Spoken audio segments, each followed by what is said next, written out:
Baseball is dead. Rest in peace. I mean, at least there's no cutouts, but we're still on that CNN kick it over to the weatherman 5-second delay with Dallas. But I mean, it's better than no Dallas. Like it just is what it is. We're gonna have to pick our battles here because Dallas is still in fucking Detroit, which is unequivocally the home of the worst internet that I think we've ever experienced in our 7 years of podcasting together. Easily. I mean, I have missed the majority of the 2 podcasts this week because the Wi-Fi here is abysmal at best. It is not great. Chernobyl type atmosphere out here for the Wi-Fi. You know what else you've missed, Dallas? Talk to me. I feel like, and Jay Hay, I know that you have not missed out on this.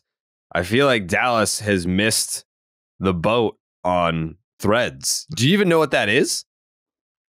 Yeah, like different types of clothes. I got threads. I got nice threads. I got a shop on Threaded Up. Threaded Up chicken titties. I'm in.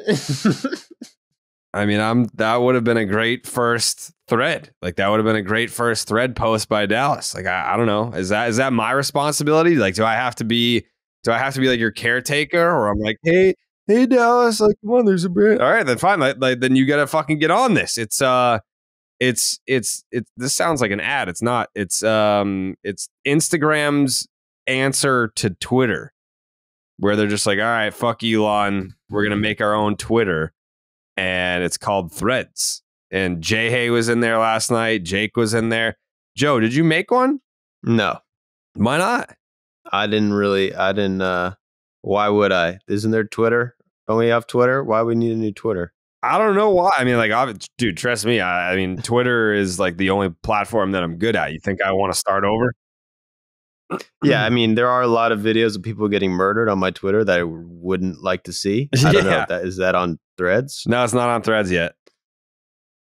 Yeah, maybe I could switch over to Threads. Yeah. But a couple of them are not bad. It's just sometimes it's too much for me. Yeah, there's a lot of blood, guts, gore, and people arguing about politics. Like usually I feel like it's like a family party where you're just like sitting at the table and everyone's talking about fighting about politics. And then I'm just like, yeah, the fucking Red Sox. Am I right? Like, I'm not Twitter. Like, dude, my Twitter is the opposite. Like my Twitter is such like, I'll go on my Twitter and it's like, what's trending? And it's like Bobby Witt Jr. It's just baseball shit. Yeah, I don't. 2,000 tweets. Bobby Witt Jr. Once they have like the For You page thing, it's like I don't resonate with any of this. Old Dave Martinez didn't know where to start after old Elly De La Cruz took that ass deep. It was a whole thing. I mean, I remember when Roger Clemens got asked to take the 300 sticker or no, the patch off of his glove, and it was gamesmanship. It's like, oh, that patch is distracting, and they made him change his glove, and it pissed him off. Well, the Nats had an issue with Elly De La Cruz's bat knob sticker, and they thought that there was something up with his bat. They had to take the sticker off. They had to examine the whole thing, and of course, I mean, every great athlete, if you piss them off or accuse them of cheating or there's some sort of gamesmanship move to try and take them off their game, 9 times out of 10, that guy or girl is gonna respond in a way that shoves it up your ass. And Elly De La Cruz, 455, an absolute piss missile homer from Elly. And as he's running up the line, or before he even really started to run up the line, he's pointing to the bat knob sticker and he's basically telling you to go fuck yourself. And shockingly, Dave Martinez, not a fan of Elly De La Cruz's quote unquote antics that you forced him into having. I've never seen them wear it before. I don't know what's going on with it, but and they checked it and they came back and said that, it was legal. And I said, I'm good. No big deal.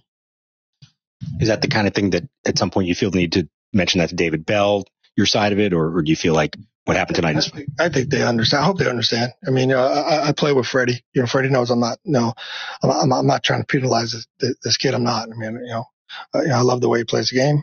I don't like his antics. After he hit the home run, we could do without that. He's only got 2 weeks in big leagues, but he's going to be a good player.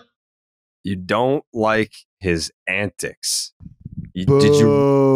Did you really think that there was something going on with his bat? And now he's giving him the whole spiel. Oh, you've only been in the big leagues for 2 weeks. Okay, so what? I mean, he's already the most celebrated fucking prospect of the season. He's already a guy that, I mean, I'm sure that there's a good chance he's already like the top jerseys sold for the Cincinnati Reds. He's already hit for the cycle. He already has the second hardest hit ball in Reds history during the StatCast era. Like, yeah, all right, try and put him down by saying that he's only been in the big leagues for 2 weeks. That doesn't mean that he hasn't made a huge impact since getting called up. Dude, saying he only has 2 weeks in the big leagues is like the biggest boner comment that Dave Martinez could possibly have come up with. Like, it just, this doesn't resonate, I don't think, with anyone anymore. Like, this comment, I think, would have gained like some level of support or traction, or this line of thinking. I just think baseball fans in general are just over this kind of commentary. And like, what is the standard? This is my problem with, like, you never made it to the big leagues. You only played at college. You only been in the big leagues 2 weeks. It's like, where is the line ever drawn? Like, what does Elly De La Cruz have to do, or how long does he have to be there before he's allowed to express himself however he wants? Like, to your point, he's already closer to a household name than any single player on the Nationals. Yeah. Right? Than any player on the Nationals probably since Joey Votto got called up. Yes. Well, I mean, yeah, maybe. I guess, I mean, the Nationals have had a lot of, they had Soto and Harper, but like, I'm talking about the Reds. I see. Elly De La Cruz in his quote unquote 2 weeks in the big leagues is the biggest name the Cincinnati Reds have had since Joey Votto first came onto the scene. What about Bauer? No, I don't think that anyone, like, even though Trevor Bauer won a Cy Young Award with the Reds, I still think that Elly De La Cruz is a bigger name in baseball right now. I mean, probably since, like I said, like Joey Votto got called up. Yeah, right now. What do you mean right now?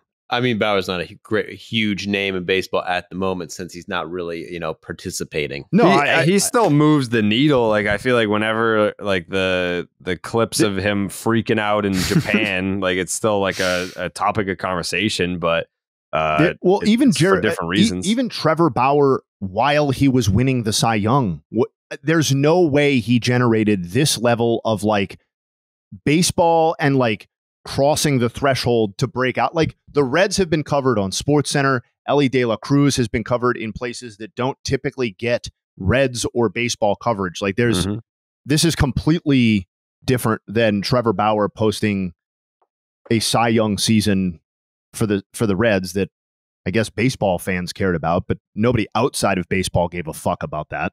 No, and I will tell you, as someone that works in quote unquote social media for baseball, anytime I post Elly De La Cruz, it crushes. Like, it outperforms just about any other player. That used to be Mike Trout. For a while, it was Fernando Tatis Jr. Like, that one player that they can just sneeze and spawn with 3,000 likes. That player right now is Elly De La Cruz. Like, he's that guy in Major League Baseball, not just on behalf of the Cincinnati Reds. People were gawking at his base running. Like, they weren't even posting home runs. They were just like, look at how fast this guy goes from base to base, like in game 2 or whatever it was. I think Davey Martinez is going to find that this sentiment is, whether it's still supported within corners of baseball, I have no idea, but there's no time for it in terms of the general baseball fandom. I don't think this is a conversation that's been lost on his end. It's funny how often this happens to like a young star and it kind of like catapults them. I mean, it kind of reminds me of like the Tatis shit when he hit that home run in a 3-0 count. This happened to A-Rod back in the day when Davey Johnson tried to come at him with an illegal bat. He used Griffey's bat, hit a bomb. They even did this to Bryce Harper, Ozzie Guillen. People don't really remember that because it was not as big of a deal, but hilarious. They tried to get him for pine tar. His rookie year? Yeah. So it's kind of like a coming of age. It's a rite of passage. Right. So there you go. That's what I was thinking. Coming of age. He's 23 now. You made it. He's 21. He's not even 23. No, it is a rite of passage where you have to have the old stuffy manager to come at the kid who's having success. Everyone's excited about him. You want to crown him, then crown his ass. But I feel like when you talk about Elly De La Cruz, we're not talking about hype anymore. I mean, we're seeing it. He's going out there and he's doing it. And if you talk to any executive in Major League Baseball, they would tell you straight up, like, if we have a top prospect or we have a player that we're really excited about in our organization, he gets called up, we don't necessarily expect that guy to come up and set the world on fire right away. Like, that's rare. Like, it's fun when it happens, but it's not a common occurrence. And if it does happen, this is what you get. The hype machine goes crazy because you have this young player, you have a top prospect, you do call him up, and everyone's excited. And it depends on the organization, right? Like if you're talking about a New York Yankees Anthony Volpe, they're not saying we need Volpe to be good or else our season is fucked. Like you've got plenty of other guys on that team that are going to carry the load for an Anthony Volpe to figure it out at the big league level. And he's hit his homers, but he hasn't set the world on fire by any means. I think he's disappointed some Yankee fans there to start his big league career. But when you have an Elly De La Cruz coming up to a team like the Cincinnati Reds, and that's an organization that has had their fair share of frustrations and bad seasons and poor fan attendance and ownership telling you like we're not going to invest in the product, and where else are you going to go? Where are you going to go root for another fucking team? Doesn't matter if we lose. You're all Reds fans for life, you sick fucks. And they get rewarded by not only seeing their top prospect get called up, but he's been everything that they thought that he would be and more. So yeah, I mean, I'm totally on Elly's side. Like I think that shit is tired, but it's the same thing that I kind of talked about before, like earlier, where the whole Madison Bumgarner thing, like, yeah, I'm going to side with the player that's flipping the bat and then they're having fun. But if everyone's having fun, then we get used to it. Like we need that person or we need that incident to rally around. Like we need the old stuffy people. As much as we don't like the old stuffy people in baseball, we need those people because if they don't get upset about it, then we just accept the fun stuff as normalcy, and it shouldn't be normal, right? I think it should be normal. Yeah. I think it should be normal, but what I don't want to run into are people that are fake trying to enforce those things, right? Like Dave Martinez, he feels that way. That is his DNA. I know Davey. Love Davey. He feels that way though. Like that, and that's part of what makes him the guy who is quite literally giving himself to the game and to his team. Heart attack, fine. Give me 10 minutes. I'll be back. I'll be fine. Just let me walk that off.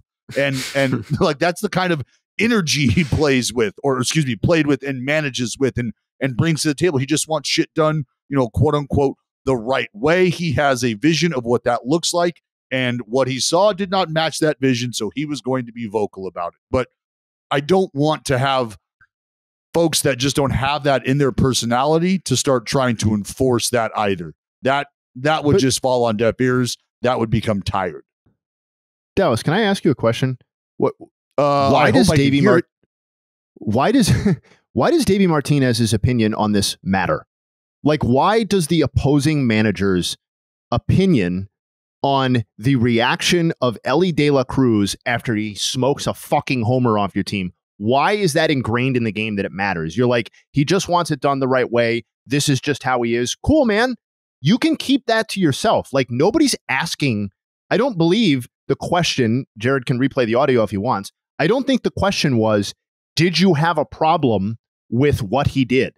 Dave Martinez took you there on his own. And I just don't understand why, like, okay, everything I have a problem with is not verbalized. I just don't, like, I'm fucking over it. It's not the right way. It's just your opinion.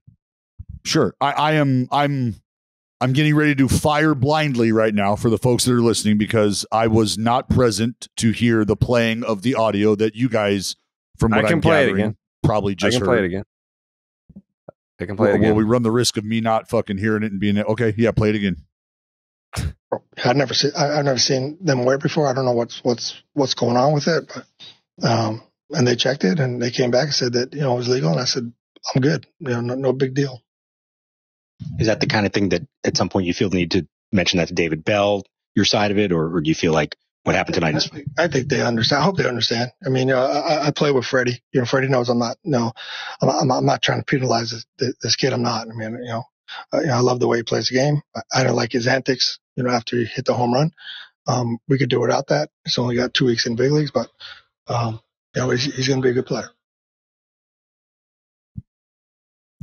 Okay, so right there, what I take away from that thing, did you guys talk about? You remember the time that A-Rod had his bat taken? Did you guys mention that? I did, yes. You guys did? Okay, yeah. When A-Rod had his bat taken, guy, then, so I knew.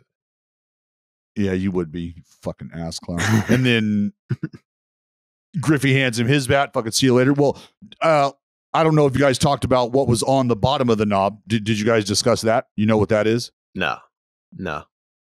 It's from what it looked like to me, that's a blast motion sensor. And so what that does is that gathers data. So swing speed, exit velocity, things of that nature. That's what that is doing on the end cap. Is so in real time at game speed, it's gathering his game speed data. That's what the blast motion sensor is capable of, on top of a lot of other things. No, this is not an ad read. These are just technological tools that players can typically use in practice, and now have the ability to use in game. Because I was reading the umpire's lips saying, I've never seen this before. I don't know what this is. I've never seen this before. And that is troublesome to me, because this is technology that is very much a part of our game and should be able to be utilized in situations just like that. And should something happen, I would hope that the fellas that are policing this game would have an idea of what's going on, what that is there. So that kind of troubled me that he didn't really have an idea of what it was. And again, I haven't heard any confirmation that that's what this is. That's exactly what it looked like to me, though, was a blast motion sensor. And so I don't know if it turned out to be like a small counterweight. No, that's what it was. Counterweight? No, a sensor. Well, it was blast motion? I don't. Yeah. It doesn't specify blast motion, but that might be what it is. This is stuff that I had my nephews on fucking 6 years ago. Like, clean it the fuck up. Are you serious? Well, isn't that a rule? Isn't that a rule, MLB? You can't have technology on the field.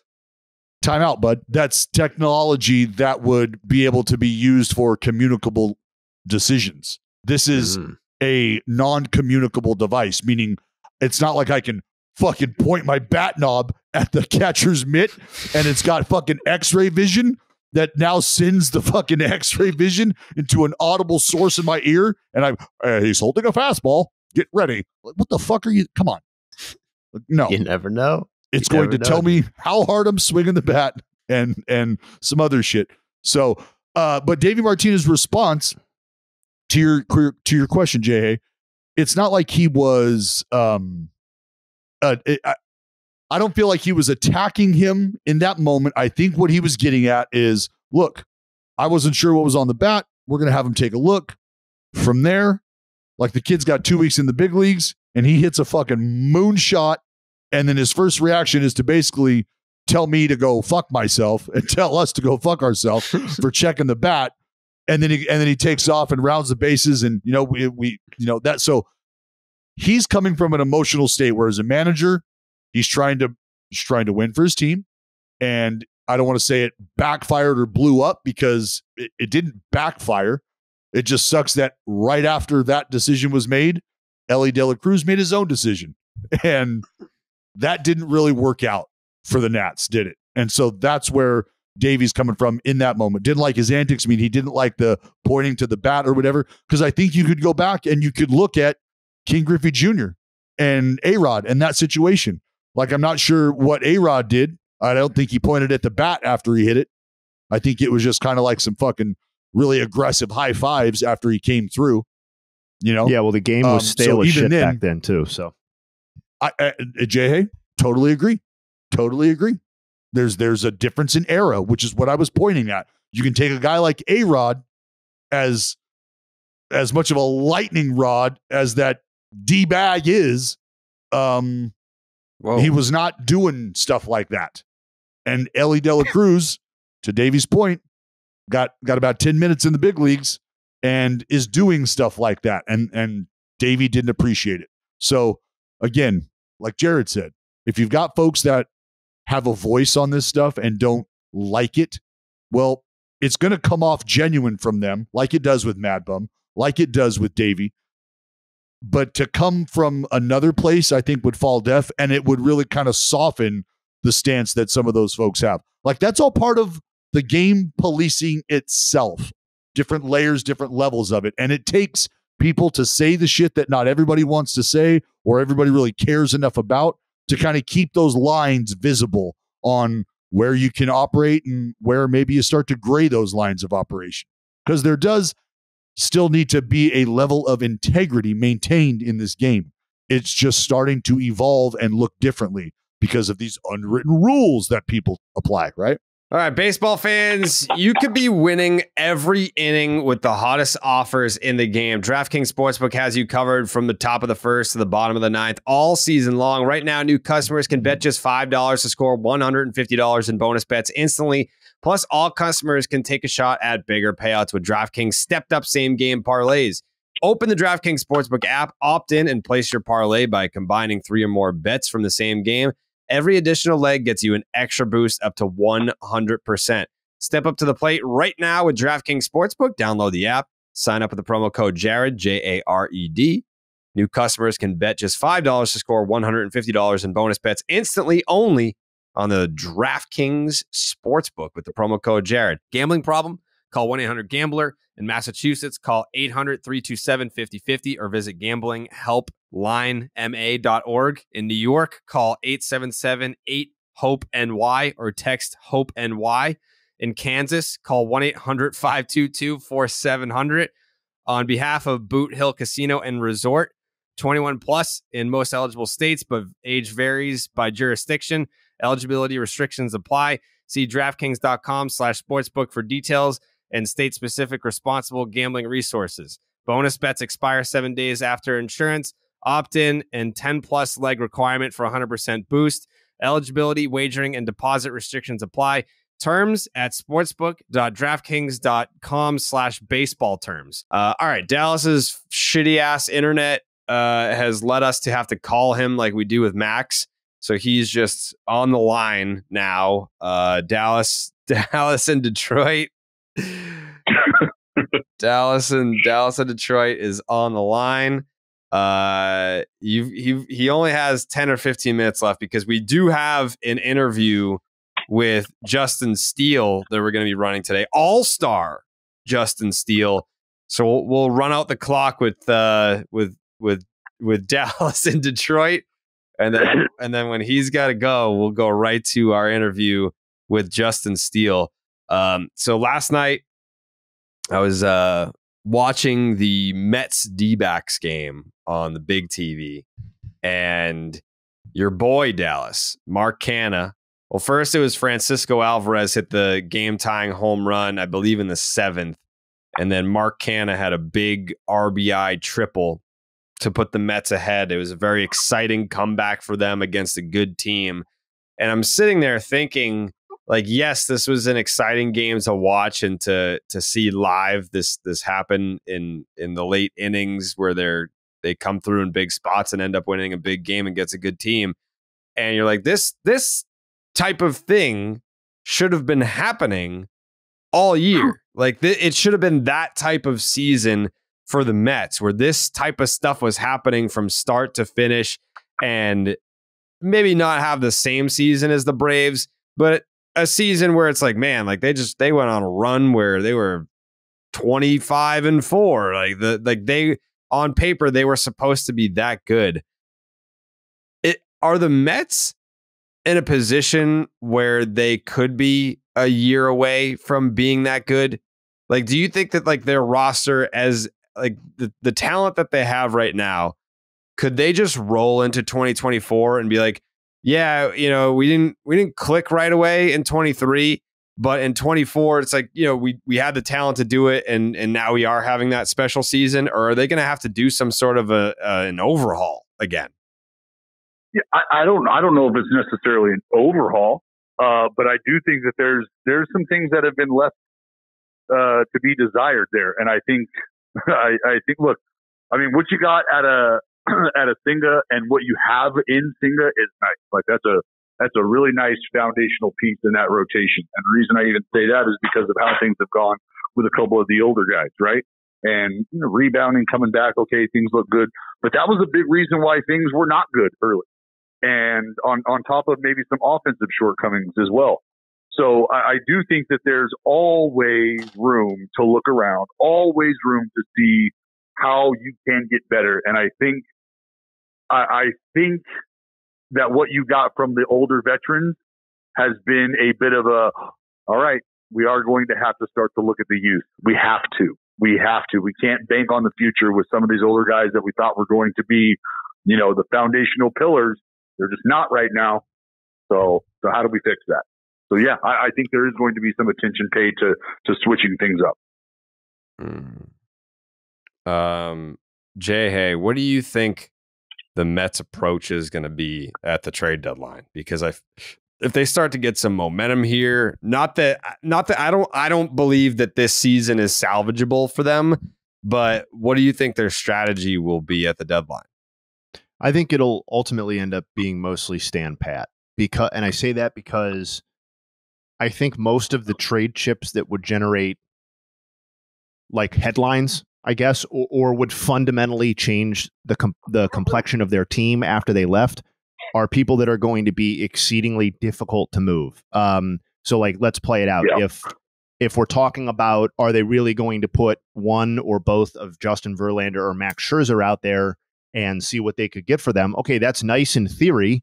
Like, yes, okay, we'll trade our veteran pitcher and maybe get some young assets and be ready to go again in 2024. But how many teams, even if they were pitching at their peak level, would be in the market for $40 million pitchers, right? And B, since they aren't pitching at their peak levels, what happens to that already diminished market? Other than that, I mean, who are you really, the type of pieces that you're talking about here are probably like the Tommy Phams and, you know, Carlos Carrasco. Yeah, like exactly. Any guy that's up at the end of the year, like a Carrasco, a David Robertson, yep. So Tommy Pham. Yeah. So none of those guys are really key pieces of the team's future.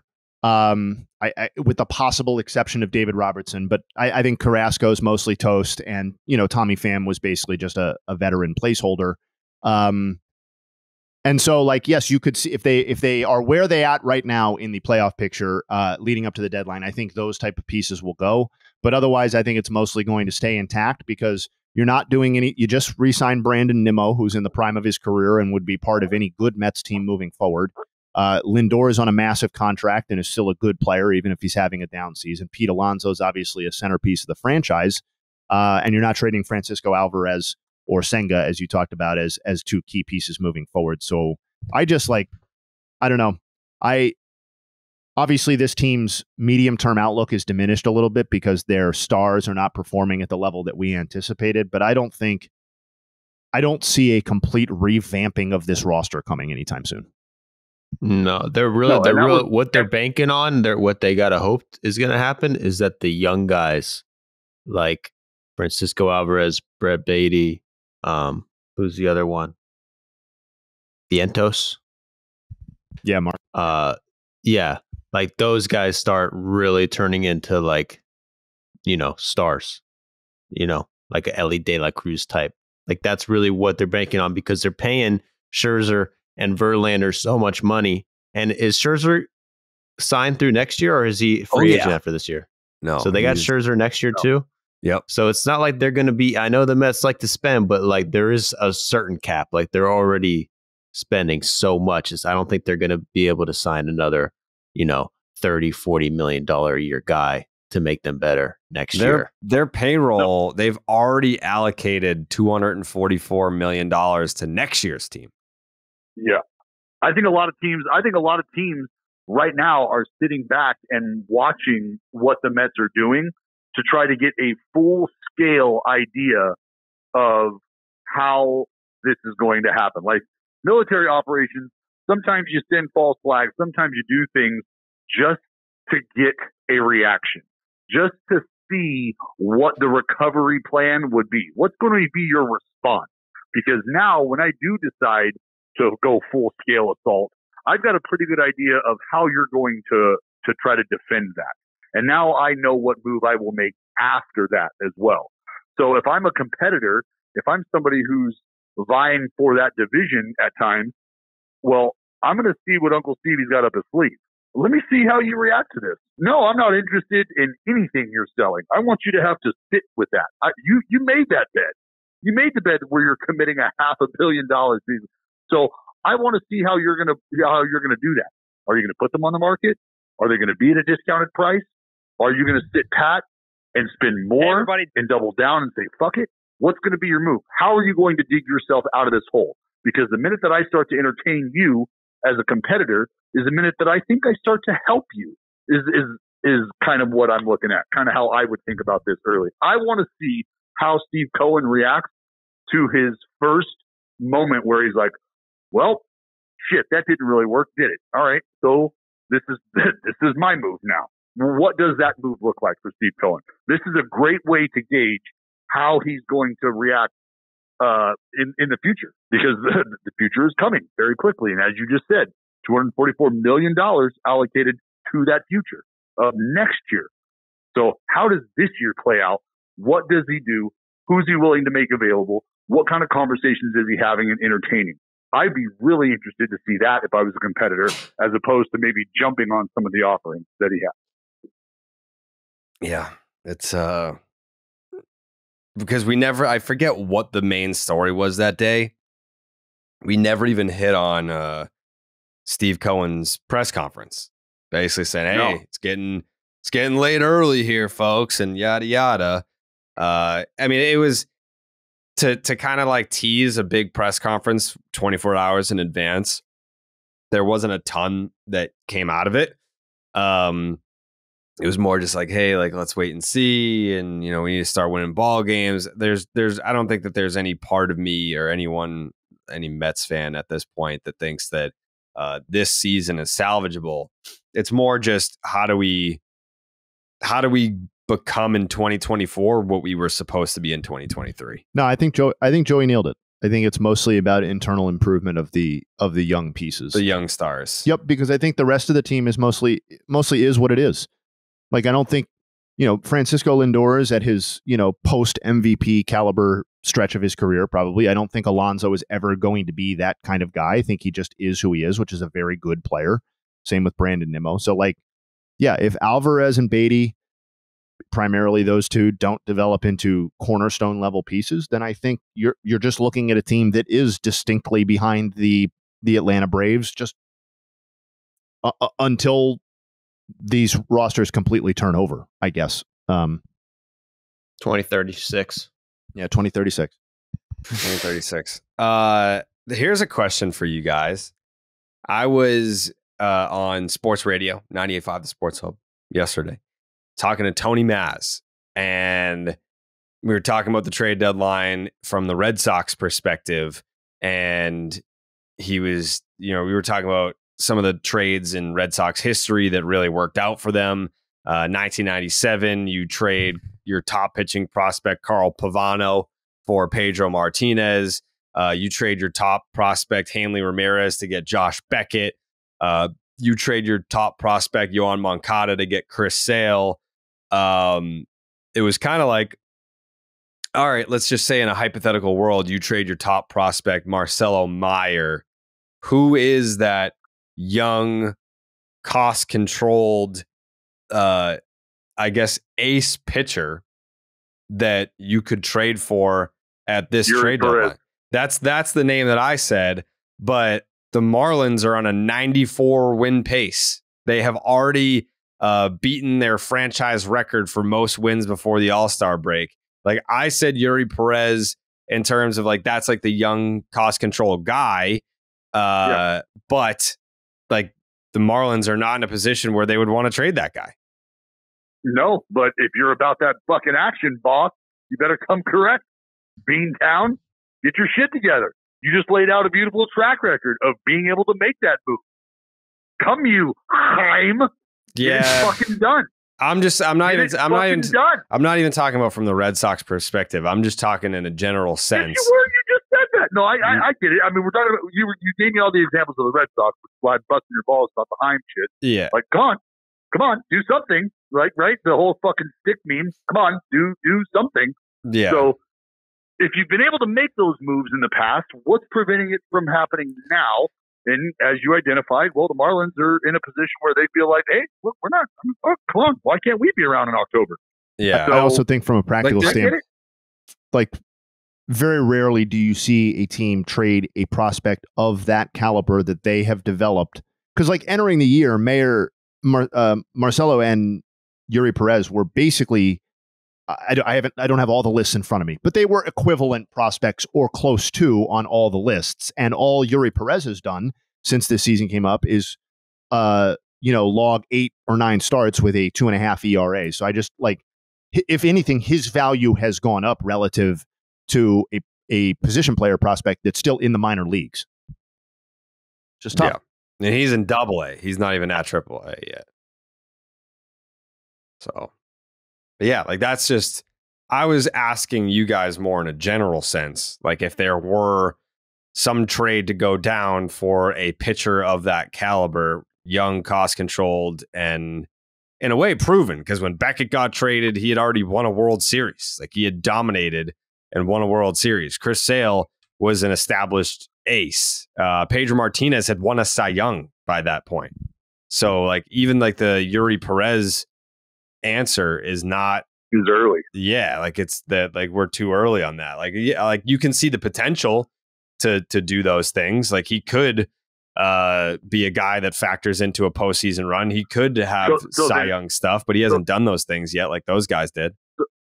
So is that a Shane McClanahan then? Yeah, but they're not. He hasn't done those things either. Yeah, but that's my theory. Don't the Rays could sell even with the best record? Yeah, he hasn't done those things. So then maybe you go to the next guy in that rotation in Miami. What? In Sandy. Yeah.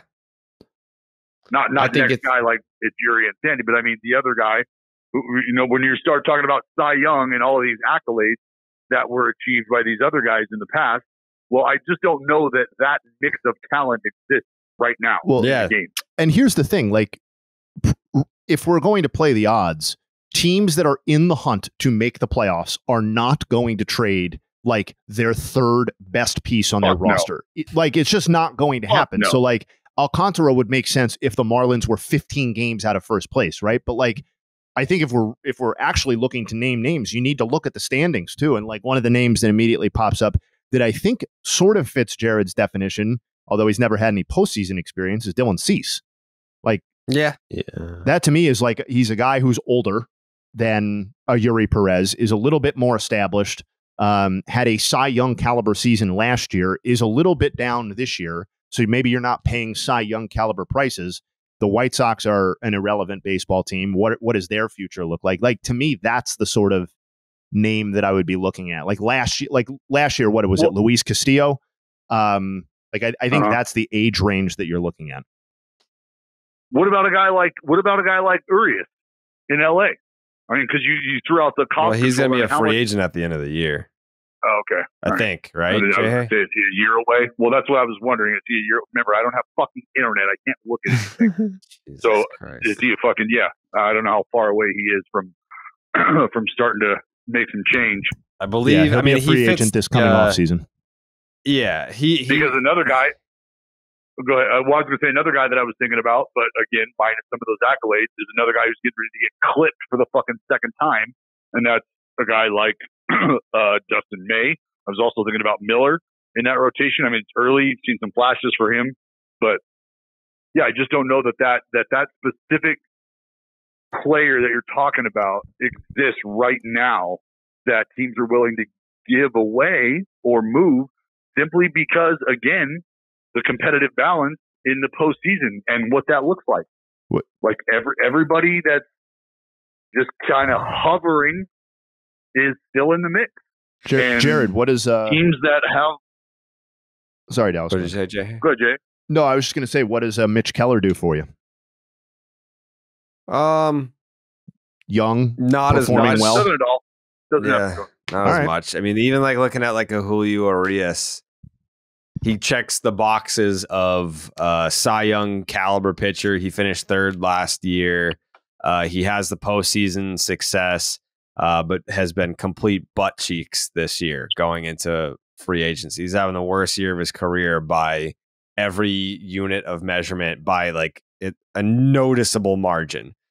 He is demonstrably worse in every category. He's just having a dog shit year.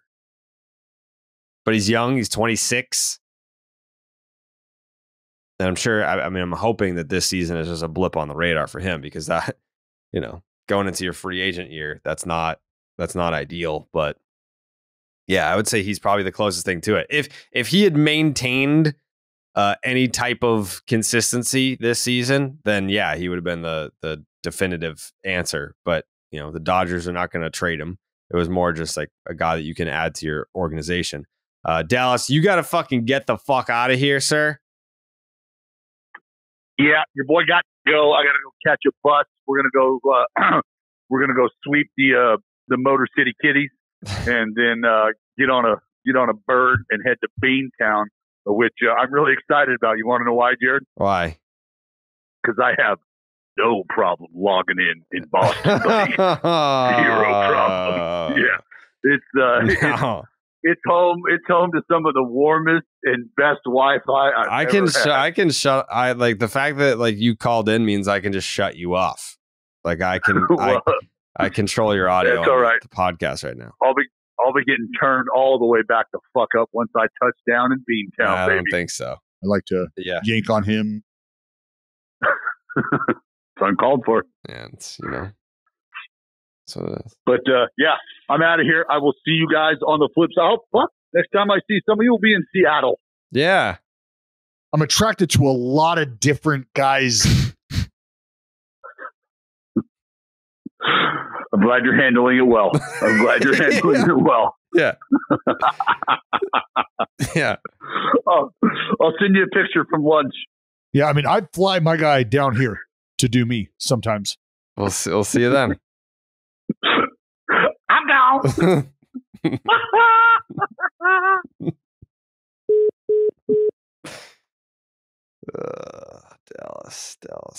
Dallas. All right. Let's talk about Blue Moon and get to that Justin Steele interview. Beer is a tried and true tradition, but Blue Moon is the only beer brewed by baseball. Blue Moon was born in a ballpark, first brewed at Coors Field in Denver, Colorado. Make it your one-of-a-kind baseball tradition, whether you're at the park or watching from home. We'll be drinking some Blue Moons this weekend. I fly out Saturday. I don't know what Dallas is going to do. I think he's flying in maybe Monday early. I don't know what his plan is. I know he's not staying. I think he's just doing one day. But I got to fly out Saturday. And then when are we coming home, Jake? Wednesday? Yeah, I'll be back on Wednesday. I mean, we might as well. I might try to fly out Tuesday and just watch the All-Star game like on the plane. Like, because I don't plan on going to the game. I might just try to fly back Tuesday and whatever, get back as soon as possible. I've been doing that on all my trips now. Just like get the fuck out as soon as possible. But regardless, if it's not Blue Moons at the All-Star game, it's going to be Blue Moons on the plane back home to Boston. That's always the beer of choice for any occasion that I deem to be special. With its refreshing flavor with Valencia orange peel for a subtle sweetness and hints of coriander, Blue Moon Belgian-style wheat ale is a one-of-a-kind beer that's made brighter. It's carefully crafted and full-flavored with refreshing notes and a smooth, creamy finish. Blue Moon was brewed by baseball to give you a dose of nostalgia and get you excited for the new season. Why strike out with the same old beer when you can get something that's one of a kind? Its bold flavor, bright explosion of color, and iconic orange slice ritual guarantees a one-of-a-kind beer experience that is perfect for the spring weather. Best served with its signature orange garnish to showcase its beautiful bright color. A beer this good only comes around once in a blue moon, but you can enjoy it all season long. Keep baseball traditions alive with Blue Moon Belgian-style wheat ale. It's a one-of-a-kind every time. Check out shop.bluemoonbrewingcompany.com for baseball merch and visit get.bluemoonbeer.com/rocket to find Blue Moon delivery options. That's get.bluemoonbeer.com/rocket. Blue Moon, made brighter, celebrate responsibly. Blue Moon Brewing Company, Golden, Colorado Ale. All right. As promised,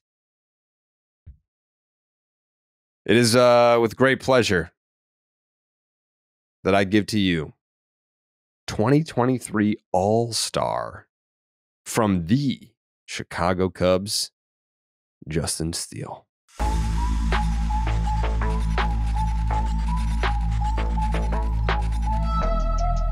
All right, we're here at Justin Steele, Chicago Cubs. Yesterday, 6 1/3 shut. ERA is down to the mid-2s. Rossi comes out after the game and says, this guy might be an ace.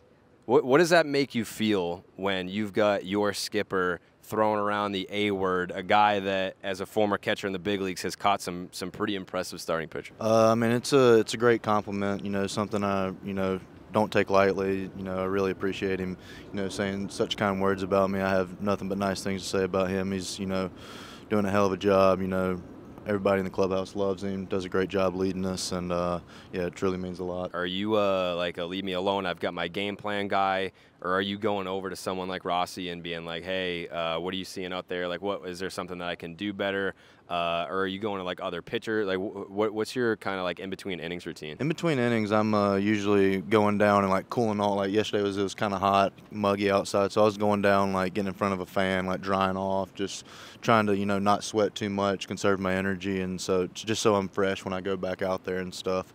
And I'm usually talking to the Tommy Hotovy, the pitching coach, just about like who's coming up next, what we like to him, like go over the last at bat, the sequencing I did to him, the previous at bat, just stuff like that. When you're playing professional baseball or even, high school baseball, there's a lot of different venues that you're going to play in. There's a lot of different times a day that you're going to play in. Is there anything that's comparable to playing a day game, going out there pitching and shoving in a day game at Wrigley? There's really, this place is unbelievable. Like, there's nothing like it in sports. I tell people that all the time. The only place I haven't been yet is Boston. I hear great things about it. Yeah. I haven't been there yet, but right now Wrigley is top of the list for me. That game in London was really cool. That was definitely the most people I've played in front of. It was like over 50,000 people. That was a really cool experience. But the people at Wrigley, they're just so in tune with the game. They know when to stand up, when to get into it. Like 3-2 counts, they're engaged. They go to their feet and start cheering. It's just something special. It's funny that you mentioned Boston. That's where I'm from. Yeah. I'm a Red Sox guy. And everything that you just said is exactly what Fenway Park is. Yeah. I can't remember if it was Alex Cora or someone. It might have been someone recently that said, I love Fenway because they don't have to put stand up on the big board and make some noise. Exactly. And Wrigley is exactly the same. I haven't been Wrigley. I think I made my debut here in 19, and I was blown away by what you're saying. The fans are into it. You have Cubs fans that are just. I'll even say this about Boston. Yes, they pack the ballpark, and yes, they're super passionate. But if it's a Friday night game, people are dressed in what they're going to wear to the bars after. Yeah. Cubs stuff everywhere here. Are you at the point now, because it's a big city, are you at the point now where you can't even walk down the street, or can you blend in still? No, I definitely still blend in. I don't know what it is about my look. I guess I just look normal. But there's days I walk to the field. Some people recognize me, especially once I get close to the field. some vendors and whatever, start recognizing me and stuff. But yeah, I still blend in. I still walk around here and stuff. So I think back in the day, we're not that far removed from, say, like a hitter would look at what's my batting average? How many home runs do I have? How many RBIs do I have? Now we're kind of in like the stat geek era, and everyone is big into Baseball Savant.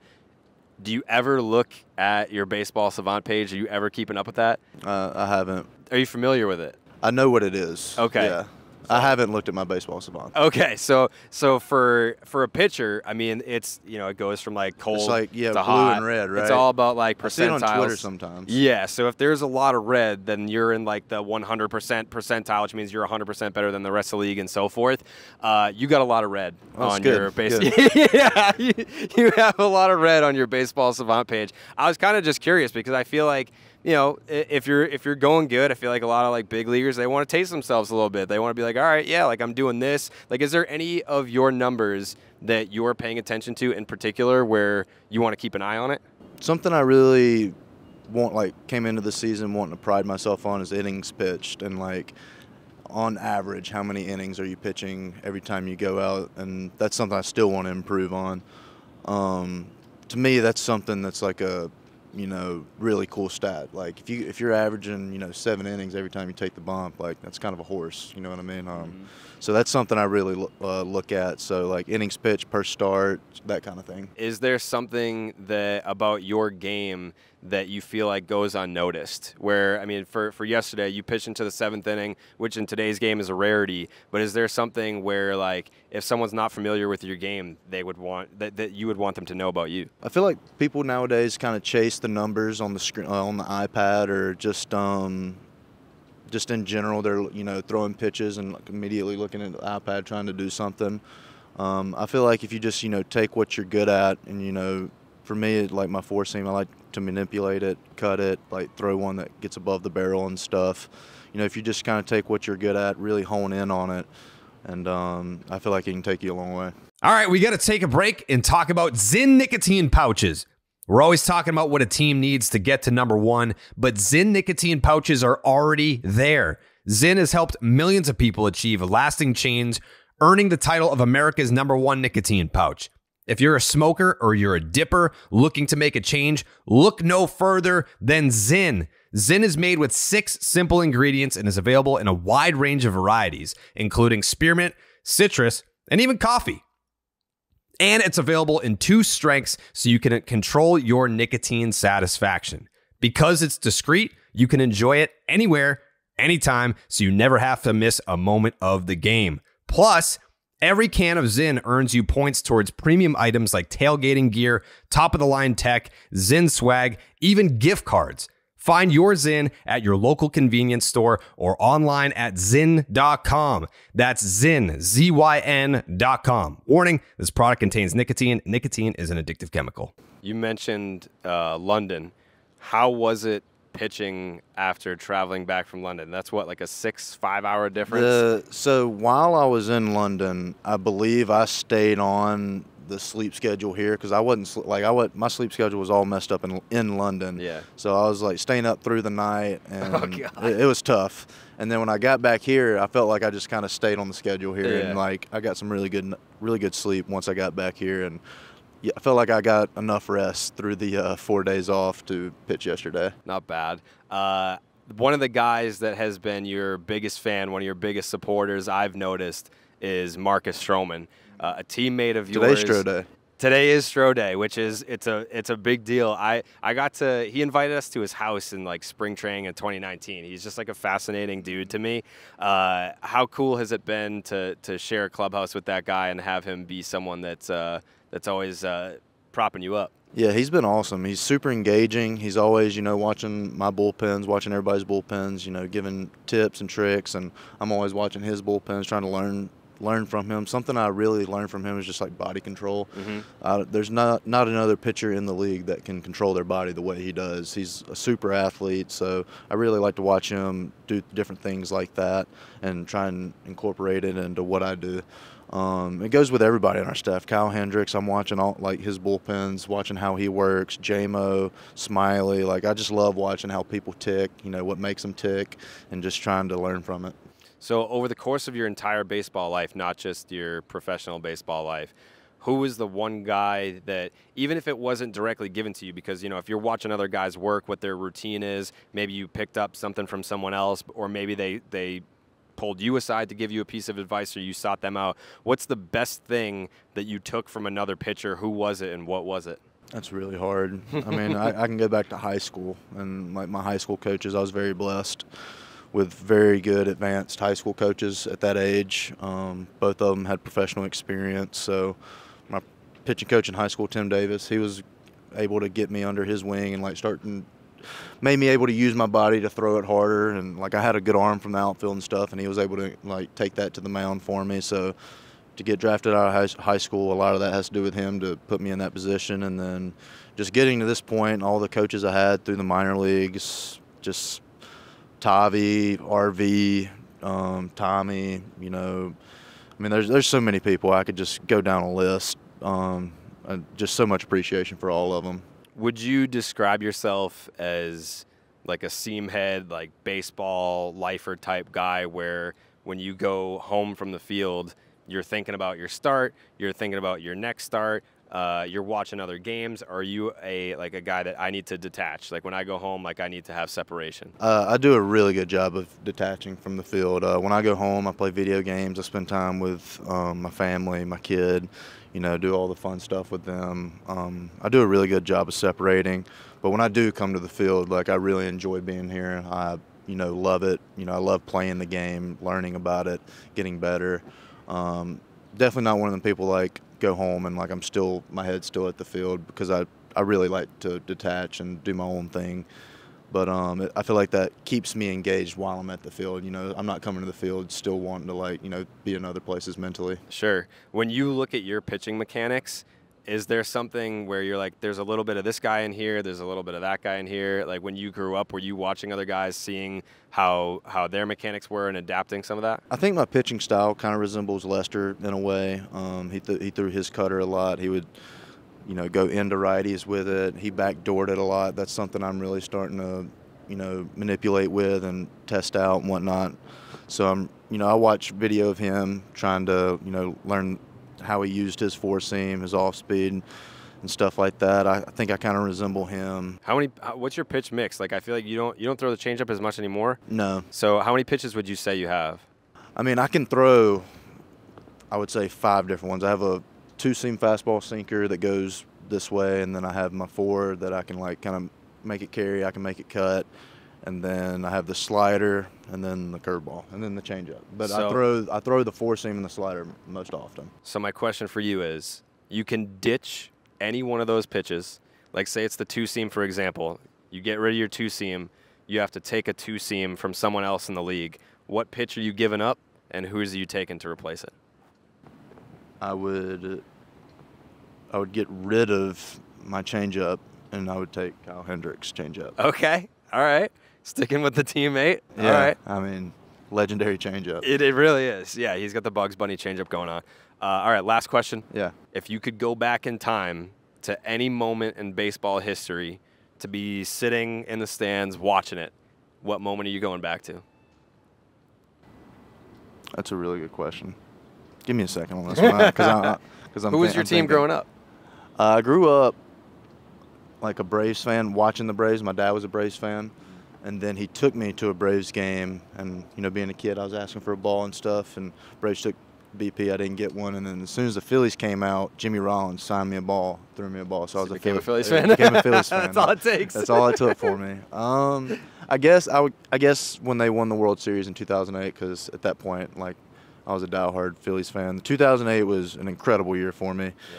Yeah. Alabama had won their first national title with Nick Saban as their head coach. Saints won the Super Bowl as either 08 or 09, and then the Phillies won. So, like, I hit the trifecta that year. There you go. Now all we need is the Cubbies World Series to wrap absolutely. that up. Justin Steele, thank you so much for taking Thank the you time. all. I appreciate it. Anytime. All right, big thanks to Justin Steele for making his Baseball is Dead debut. Joseph, who would out of anyone on the All-Star team, who would be the one guy that you would want to sit down and talk to? Shohei Ohtani. He doesn't speak English. And I speak Japanese, so it's not You a big do? deal. And he kind of does. He does speak English. Does he? I don't know. But guys like me, like, it just break barriers. Don't really need to speak. Just kind of just hang out. You know. You guys just vibe. Yeah, batting practice, pitching practice, ground Mhm. balls. You wouldn't want to talk to Nintendo. him. You just want to sit and vibe with him. I mean, we could talk if he wants, but I mean, Mhm. Nintendo Switch, maybe some ping pong. You think he plays video games? No, but I could teach him. Okay. Yeah, I can't imagine he spends any time doing anything that isn't baseball related. I don't think he doesn't have time. He doesn't have time to. No, Yeah, but he's that's what I probably always one of think those of. dudes who's awesome as soon as he picks stuff up. Right? We all Yeah. have that friend. Mm-hmm. That's me. Yeah, it's me. Oh, That's it's Joe. you. Yeah, Joey's my friend. Yeah, he's the guy. Joey is the friend that's good at everything. Which is what me and Shohei Bay connect on that level. I don't know, but I mean, you guys, everyone mentioned Shohei on Twitter. Does he have Twitter? I don't think so. Tag him in your stories. I think he's got threads. Tell him. Yeah, tell he's him got I'm threads. looking for him. I still don't exactly know how I feel about threads. Oh, I'm right there with you. I'm not even sure it's good. Yeah. Yeah, I feel like people are just like, ooh, it's the new thing. So people are saying that it's better than Twitter, but like, is it? Here's how it's going to go for me. Everyone else is going to tell me which platform I need to be on. So if the momentum goes to threads, that's probably where I'll end up. If it ends up being a Mhm. big flop, like right now, you can't even, your feed is just a disaster. You know, I'm seeing a bunch of stuff of people I don't follow and stuff like that, which that's fine if that's a short-term setup. If that's a long-term setup, that's probably a non-starter for me. Yeah. We'll see. I'm just there to, it's just, gospel of the Baines meter. That's how I look at it. It's just another platform to get the word out. Did Yelly hit yet? He's played. He has not entered Club 38-8 yet, though. How soon is he? He's just standing in place. I don't really. I want to reach out to the people at Baseball Reference and check their math a little bit because I feel like Yelly should have already done it. But we're now Didn't going he to be just have forced- like a 3-hit game? He had a 2-hit game and didn't get there. Yeah. I think we need to do an investigation on this kind of stuff because have you been seeing the stuff everyone's talking about Pablo Lopez and Luis Ariz? What about it? Oh, that Pablo Lopez, who has an ERA over 4, has a higher WAR than Luis Ariz, who's hitting almost 400, and those are the guys who got traded for each other. I'd be curious. Yeah, that's to know not why reference. That is. That's Fangraphs. Fangraphs. But yeah, so I'm going to pretty guess. fascinating stuff. I'm going to guess. We don't have to spend any real time on this, but I'm going to guess that's because Pablo Lopez's fielding independent pitching is lower than his ERA, and Fangraphs WAR is not based on ERA. So that's my guess. Not defending it because I haven't looked at it closely enough, but that would be my guess as to why. He has an ERA under 4. I take that back. Yeah, so But still, his WAR, that's ERA is surprising. 3.89 and his FIP is 3.18 and his xERA is 3.10. So that's why his FIP or that's why his WAR is higher than you would think.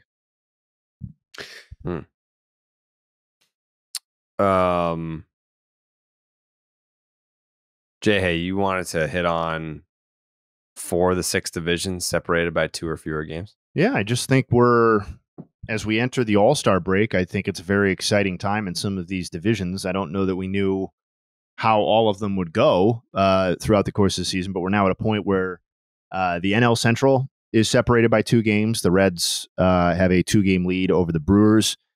The NL West is 1.5 games now with the D-backs 3-game losing streak. That has gotten a little tighter. And that doesn't even, the Giants themselves are only 3 games back. So that's exceptionally tight all around. The Astros, this is really what prompted the comment, was that the Astros are now only 2 back of the Rangers. And they're currently riding a 4-game winning streak, 8-2 in their last 10. Rangers just 4-6. So like maybe nobody's opinion has changed, but are we getting a little? Did we bail on the Astros? Like not literally hop off the bandwagon, but are we getting concerned, or how do we see the NL or the AL West playing out at this point? I think I was the only one that took the Rangers to win the division, right? Yeah, I took the Astros. I just feel like we all got a little bit nervous with how far Texas got out in front a little bit, but it's, I mean, in some senses, it's basically a coin flip now for who's going to win that division. The Texas Rangers have scored 100 more runs than the Astros.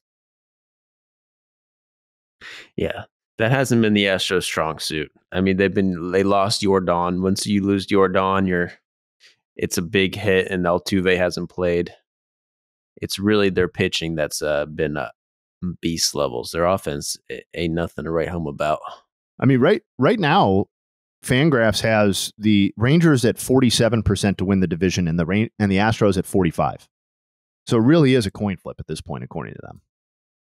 Yeah, seems low. I think you got to respect the frickin' World Series champs. Don't I mean, come on, Jared. Do you have the balls to say that the Astros will win the division? No, I picked the Astros at the start. I picked the Astros at the start of the year, and then I switched to Texas. I don't know, whatever it was, May. Yeah, right, late dude, May. It was like June 13th, dude. I don't know when it was. Either way, I'm not jumping off the Rangers. Just because of a little 4-game win streak by the Astros. No, that's not when you bail. Now there's a domestic abuser on the team. That might hurt the team morale. Which team? The Rangers with a Roldis Chappie. Oh, duh. What was my nickname? I forgot. I accidentally came up with. I don't know. What did you say? The Roldis something sucks. I don't know, man. I don't remember what you said. All I know is that the Rangers have not. I think they had lost 15 out of 25 coming into this Red Sox series. They took the first one. They lost last night. They could still take the series. I think the only chance the Red Sox had of winning a game in this series was the game that they did win. So the Rangers will probably win again tonight, and then they'll be back on their merry way, winning baseball games. And I don't want to say running away with the division, but I still feel pretty good about them winning the division. You got faith. You got faith in all these pitchers still going to be throwing lights out. I mean, Dane Dunning with the 2.61 ERA. Dane Dunning has been good, but he doesn't strike guys out. And John Gray, he's been able to pitch really well against lefties and righties this year. Like, there's nothing really fluky about what they've gotten from their guys. It's just they've just gotten consistency. They've gotten health from those guys, which is nice. Like even like Nathan Eovaldi. Yeah, like Nathan Eovaldi is having a very, very good year, but he's always been capable of this. It's just a matter of, can he stay healthy? And the Nathan Eovaldi shove it up the Red Sox ass game is going to be something to behold tonight. Like if you're looking for a game to watch, I fully expect Nathan Eovaldi to go 8 2/3. 8 2/3. Bochy will grab him with 2 outs in the 9th just so that he can get a standing ovation walking off the mound at Fenway. That's bro. Thank you for shoving it up our ass, Mr. Eovaldi. Mm-hmm. You do deserve it. Not you specifically. Yeah, I'm not coming after you. Just the people, but the organization. Yes, the organization. Yes and no. Yes and no. I'm not gonna. I can't get into the logistics of why Nathan Eovaldi ended up with the Texas Rangers. But no. But is there anyone right now, Jay Hay? Yes. Is there any team right now? Okay. That is not in first place that you can guarantee me is going to win. Give me the Bob guarantee that a team that's not in first place that is going to win their division. And who is it? I love this question.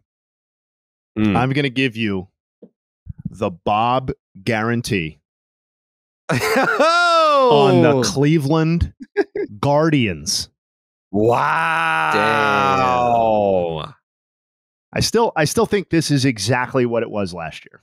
That's fundamentally how I feel about this division, and maybe I'm just being suckered in for a run that won't come, but I have been so thoroughly unimpressed with how the Guardians have played through the first 86 games of the season that they're only 2 games out. I think Minnesota's 5-11 win percentage is a true reflection of that talent level, and of all these situations, all these other teams, the Brewers are just as bad as the Guardians offensively, really. I'm going with the Guardians. Wow. Bob guarantee, July 6th. The Bob guarantee. Let's do it. Let's do it, Cleveland. Joseph, is there a team right now that's not in first place that you can give me the Bob guarantee that they're going to win their division? If I could only pick one, and if it's a Bob guarantee, I'm going to go with the Bob guarantee and Bob Guarant's neck of the woods, the Los Angeles Dodgers. Wow. Okay. That's a good pick. I mean, the injuries don't worry you. What injuries? Clayton Kershaw, Dustin May. He'll be back. He won't be back, but Kershaw will be back. That's cautionary stuff. Cautionary. Because the lineup, as long as the lineup still hits like they have been all year, as long as they still got Mookie, they got Freddie, and JD Martinez is back to what he's doing. I think over the course of a season, Max Muncy has been out for a long time, but when he has played, he's been, I guess he got off to a hot start, but they have guys in the lineup. The lineup still is amazing. It's really just mostly their bullpen and their pitching. I guess their pitching in general has not been up to standards. But it's the Dodgers. I'll never pick against the Dodgers.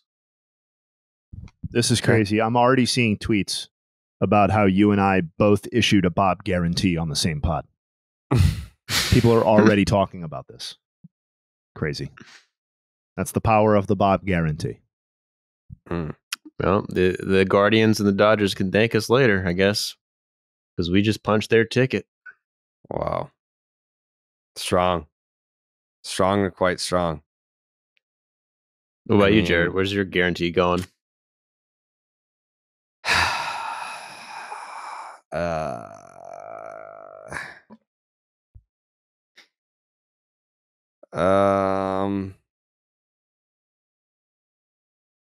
It's between those two. I'm definitely not going to be the guy that doesn't have the Reds finishing their magical story. I can't be that guy. I refuse to be that guy. Gun to my head, my Bob guarantee has to be the Dodgers winning the NL West. So do you have more faith? Do you have more faith in the Dodgers or just a lack of faith in the Diamondbacks? More faith in the Dodgers. It's just any team can get into the All-Star break in first place. It's the dog days of summer. It's the dog days of summer, and it's those grueling September games where everyone's banged up. You're feeling the pressure of closing this thing out. You're looking at the schedule. You're seeing all these matchups, and you're like, oh man, if you're the Arizona Diamondbacks and you're really focused on the division, it comes September, then you have that mindset of like, all right, every game's a playoff game. That's exhausting. That's exhausting to be like, every game is a playoff game in September. Where the Dodgers are just like, no, that's just September. Like we're the Dodgers. We play meaningful baseball every September. This is what we do. This is what we've always done. It's not a big deal to us. Like the Dodgers are going to have that, like the champions advantage where they've just been there and they've done that. So they've got the better run differential. Not by like, it's not demonstrably better. Like when you look at the AL West, the Texas Rangers are a plus 157. The Astros are a plus 63. Like that is noticeably better. Then you go to the NL West and the Dodgers are a plus 61. The D-backs are a plus 33. Like that's not like that, you know, that's a bad week and a half away from evening up, you know, but I still just trust the Dodgers' talent and their experience to outweigh Arizona's performance that they put up. Yeah, and even it's like the Dodgers pitching has been so bad, but when you just look at the pitching staffs and compare them, they don't seem that different, you know? And then Diamondbacks have been able to like get by with like Henry, Ryan. Is it Ryan or Ryan? Ryan or Ryan? Ryan Nelson, Tommy Henry, Zach Davies. These guys aren't really the guys who you think are going to be winning the NL West when you have teams like the Dodgers and the Padres, but they are doing it. And yeah, I'm calling them frauds. I know, but they do have a dome, which will help them in the dog days. That's true. So I'm gonna say like push back on your little whatever you were saying. They have a dome. They won't get as hot. The dog days of summer aren't necessarily about the weather and it being hot and not easy to play baseball during those months. The dog days of summer are, hey, we've played a fucking 100 of these things and we still have 60-ish more to go. Yikes. So that's the dog days of summer. It's when you get the nicks and cuts and bruises and strains and soreness and fatigue starts to set in. And you're like, man, we've been trying our balls off for 100 games to stay in first place. And the Dodgers are just not being able to gain ground on those guys. True. But look at it this way. Imagine if the Diamondbacks didn't have a retractable roof. Yeah, they would probably die, I would think. Could you imagine those dog days? So No, I'm saying this bad. is one thing they got going for them. It's one thing that makes me a little nervous with my guarantee. I'm not taking it back. But let's just hope that Corbin Carroll continues to be a little, a little white Ronald Acuna Jr. out there. I don't know if it's going to happen for a full season. Let's cross our fingers, D-backs fans. Just one thing Joey said caught my attention, which was that, like, the D-backs are doing it with a handful of pitchers outside of Zach Gallen that maybe aren't household names. And, like, how does that compare with those other teams? I think, and I've been guilty of this, I think in my head, my concept of the Dodgers rotation, and this is true of the Padres too to some extent, but my concept of the Dodgers rotation is kind of stuck a little bit in previous years. I'm like, oh, they got this guy and they got this guy and they got this guy. And then, like, you actually look at who of those people is contributing in 2023. And it's like, it's basically Clayton Kershaw and like Tony Gonsolin here or there. Like, as Jared outlined, they've gotten very little out of Julio Urias, Dustin May, even less. Like, it's the Dodgers' dominant rotation. Obviously, Walker Buehler's sidelined for the whole year. But the Dodgers' dominant rotation is basically a hypothetical construct right now that exists only in 2022 and prior. So I'm not totally convinced that the D-backs rotation isn't actually as good as these two other teams, even if, Nelson and these guys aren't people we're used to. Yeah, they're close. They are close. All right, guys. Summer is in full swing, and you need a pair of great shades that you don't have to baby. Knockaround Glasses is the go-to for quality polarized shades that won't break the bank. Plus, they just released the first 9 teams of their official MLB collection, including the Red Sox and Yankees. They've got the Bob Guarantee Dodgers. They've got the Mariners, the Cardinals, the Cubs, the Giants, the Padres, the Astros, you name it, as well as official U.S. women's soccer team sunglasses. So you can add a little extra something to your game day outfit in time for this summer's big matches. Don't be the person that's squinting into the sun or worried about getting sand on their overpriced sunglasses. Check out knockaround.com for great looking polarized shades starting at just $28. They don't make them for the guards, Jay? Oh, I assume my pair was on its way. Yeah, I don't think that they make them for the guards yet. But when they do, it's fucking ridiculous. I'll make sure. Thank you, buddy. I'll Bob damn guarantee that you get a pair of Guardians shades. Listen, that man, is a guarantee. You've never not come through for me. That's what I'm saying. The streak will continue. The streak will continue. I don't really have anything else for today. Can I drop a few nugs on the way out then? Please do. All right. 2 pitchers going today, 2 pitchers who pitched yesterday. We'll start with the guys yesterday to give some love to. Senga was brought up earlier in the podcast. Just want to call out that last 9 starts, he has a 2.73 ERA and one of the 10 lowest opponent batting averages in baseball over that stretch. So I think we're all on the same page that he's very good and has been a great value, but he's really turned it up after a little bit of an adjustment period. Jared, I'm not trying to stroke you by continuing to bring this guy up, but he just keeps doing it. Brian Bayo, another one. Yeah. And another one. 2.35 ERA over his last 12 starts, which basically just takes out the first 2 starts of his season. Over that stretch, he has which is since April 29th, he has the second lowest ERA in Major League Baseball. So, shout it out Justin Steele, Cubs developing a frontline interview on this podcast. Red Sox look like they're doing the same thing with his breakout. And then on the other side of the coin, 2 guys going today for the AL Central who are just total poo-poo.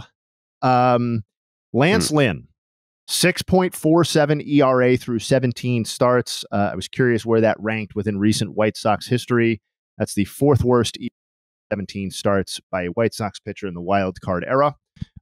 So we'll see whether he can. And by the way, the highest single season ERA by a qualified starting pitcher in the wild card era is Jose Lima at 6.99. So let's focus, Lance. You got about half an run to add to your total to get to where we want to be. We want to break records. What fun is a 6.47 ERA when you can have a 7.00 ERA? And then 2023 All-Star Michael Lorenzen coming into the All-Star game hot. Yep, he starts today. Should be a good one. As we talked about with Dallas earlier, he's going to get an up. You know what? We've shown a lot of pity towards Dallas because of his Wi-Fi situation in Detroit, but he's the only one here who is getting an up-close and personal look at 2023 All-Star Michael Lorenzen today. Tough to say he's not the luckiest of us all.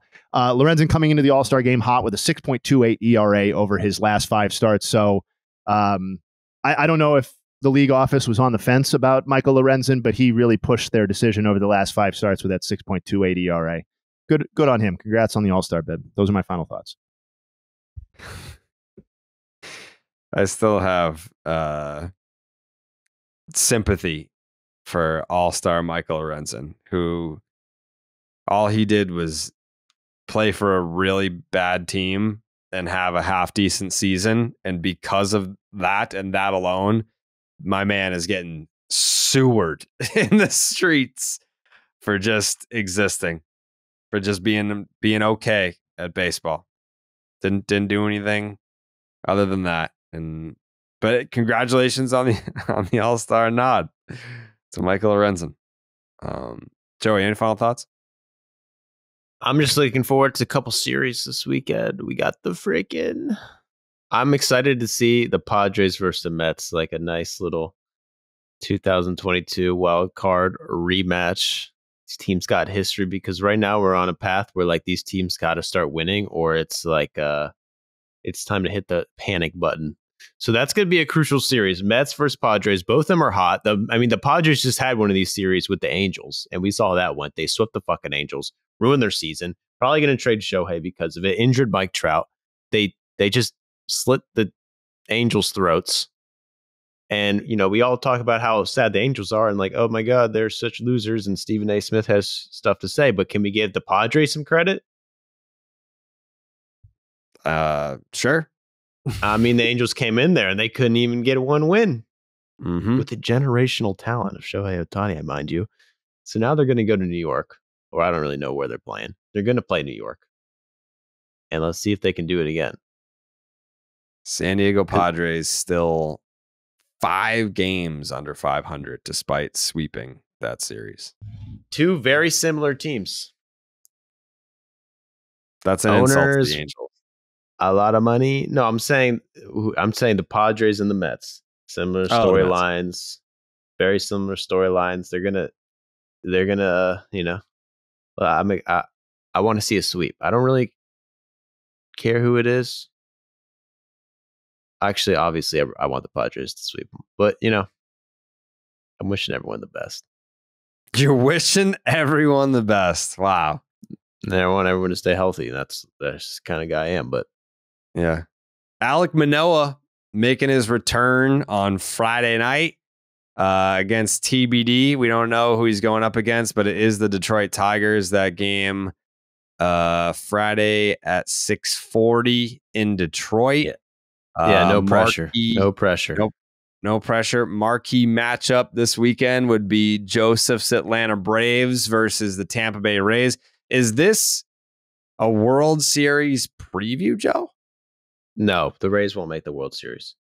You don't think so? But the Braves will. But I don't think I don't have the Rays make the World Series. That was my pick in the preseason. Yeah, okay.